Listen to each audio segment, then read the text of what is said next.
यहीं पे मुझे दो स्थिति समझनी है। एक शख्स जो मकान लेना चाहता है वो मकान ले नहीं पा रहा। ऐसा नहीं कि उसका पैसा नहीं है, पैसा उसके पास आ रहा है, पैसा है भी, लेकिन वो ले नहीं पा रहा।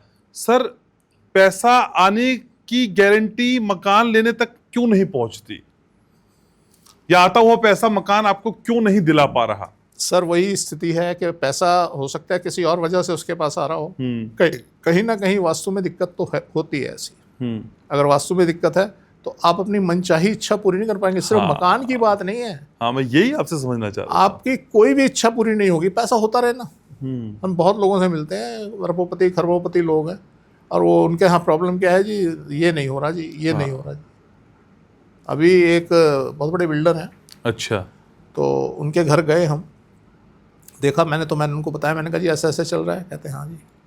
उन्होंने एक प्लॉट अपने घर के साथ, महल था, घर छोड़िए महल था, एक प्लॉट ले लिया और प्लॉट लेके उसमें लॉन बना दिया। अच्छा।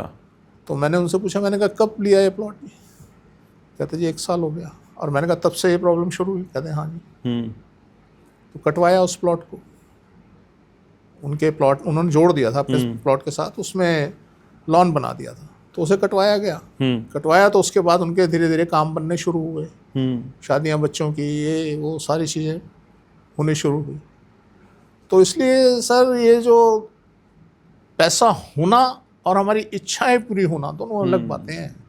पैसा बहुतों के पास है और इच्छा किसी किसी की पूरी होती है, और कईयों की इच्छा बिना पैसे की पूरी होती है। हाँ, कोई कहता हमारे पैसे नहीं, उन्होंने घर ले लिया। हाँ। और हमारे साथ तो बड़े ऐसे किस्से सुनने को मिलते हैं कि जी वो मदर फादर ने मेरे नाम एक हाउस किया, थोड़े दिन बाद वो कहते हैं अरे ये तो गलती हो गई, तेरे हाथ नाम कर दिया हमने, ये तो बड़े भाई को देना था, तेरे को तो ये दूसरा कर देना है। उन्होंने दूसरा भी उसके नाम कर दिया। अब वो कहता है जी दोनों मेरे पास आ गए।